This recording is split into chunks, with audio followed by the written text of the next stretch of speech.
இந்த இயேசு கிறிஸ்து வாழ்க்கையில் இல்லாவிட்டால் நம்முடைய வாழ்க்கை ஒன்றுமில்லை. பிரியமானவர்களே, இதை கேட்டுக் கொண்டிருக்கிற என் அன்பு சகோதரனே, உன் வாழ்க்கை கண்ணீரோடும் கலக்கத்தோடும் வேதனையோடும் போய்கொண்டிருக்குமானால் நான் சொல்லுகிறேன், இந்த ஏசப்பாவை ஒரு விசை நம்பிப்பார்.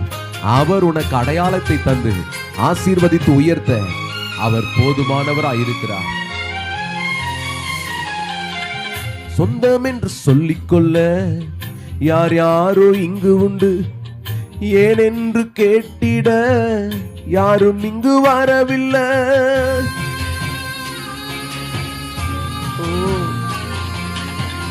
சொந்தம் என்று சொல்லிக்கொள்ள யார் யாரோ இங்கு உண்டு, ஏனென்று கேட்டிட யாரும் இங்கு வரவில்லை. எப்படி சொல்வேன் என்னையும் தேடி நீர் வந்ததை,